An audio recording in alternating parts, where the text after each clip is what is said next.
গাছ কি পালাতে পারে? মানুষ অপরাধ করলে তাকে গ্রেফতার করা হয়, হাতকড়াও পরানো হয়। কিন্তু গাছের কি এমন অপরাধ থাকতে পারে যাতে তাকেও শিকল দিয়ে বেঁধে রাখতে হয়?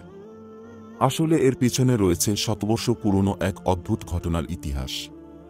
সেই ঘটনা জানলে অবাক হতে হয়। আজকের এই ভিডিওতে আমরা এমনই এক গাছের কথা জানাবো যে গাছটি 125 বছর ধরে এভাবেই শিকল বন্দী হয়ে আছে। তার আগে আপনি যদি আমাদের এই চ্যানেলে নতুন হয়ে থাকেন তাহলে চ্যানেলটি সাবস্ক্রাইব করতে ভুলবেন না। আর যারা ইতিমধ্যেই সাবস্ক্রাইব করেছেন তাদের সবাইকে অনেক অনেক ধন্যবাদ। পাকিস্তানের পেশোয়ারে একটি গাছ রয়েছে। এটি দেখলে মনে হবে তাকে হাতকড়া পরানো হয়েছে। এই গাছটি 1898 সাল থেকে এভাবে গ্রেফতার হয়ে রয়েছে। এর পেছনে ছিলেন এক ব্রিটিশ অফিসার, জেমস স্কুইড। নেশাগ্রস্ত অবস্থায় এই গাছটিকে আটক করেছিলেন তিনি। 1898 সালে লান্ডি কোটাল সেনা ক্যান্টনমেন্টে এই গাছটিকে গ্রেফতার করা হয়েছিল। তারপর থেকে কোনো বিচার ছাড়াই বন্দী রয়েছে সে। শোনা যায় ওই ক্যান্টনমেন্টে ব্রিটিশ সেনা অফিসার জেমস স্কুইড নাকি মদ খেয়ে নেশা করেছিলেন একদিন। সেই নেশার ঘোরে হাঁটার সময় দেখতে পান বটগাছটি তার দিকে তেড়ে আসছে। ব্যাস, সঙ্গে সঙ্গে অফিসারের হুকুম, অ্যারেস্ট করা হোক গাছটিকে। হুকুম মতেই কাজ হল। তখন থেকেই নাকি শিকলে বাধা রয়েছে বেচারা বটগাছ।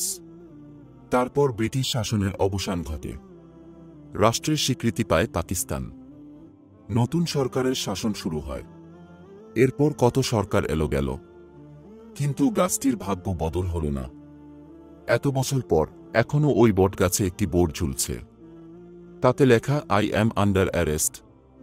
কেউ কেউ অবশ্য দাবি করেন পাকিস্তান আফগান সীমান্তের লান্ডি কোটালের উপজাতি সম্প্রদায়কে ভয় দেখাতেই বটগাছকে গ্রেফতার করার নির্দেশ দেয় ব্রিটিশ রাজ, যাতে ওই এলাকার উপজাতিরা বুঝতে পারেন কোনোরকম বিরুদ্ধাচরণ করলে দরকারে এমন শাস্তি তাদেরও দেওয়া হবে।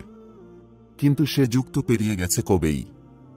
তারপরও এখন পর্যন্ত গাছটিকে কী কারণে বেঁধে রাখা হয়েছে তার কোনো উত্তর নেই কারো কাছে। বর্তমানে গাছটি রয়েছে খাইবার রাইফেলস অফিসার্স মেসে। গাছের উপরে একটা বোর্ড আছে যাতে তার বাধার পুরো গল্প লেখা আছে। পর্যটকরা অনেকেই দেখতে যান সেই গাছ। বাসিন্দারা মনে করেন এই গাছটি ব্রিটিশদের অত্যাচারের প্রতীক। তাদের মতে এই গাছটি এমনভাবে রাখা হয়েছে এটা বোঝানোর জন্য যে ব্রিটিশরা কতটা অত্যাচার করত। আজকের ভিডিও এই পর্যন্তই। দ্রুতই আরও আকর্ষণীয় কিছু বিষয় নিয়ে হাজির হব আমরা। আপাতত বিদায়।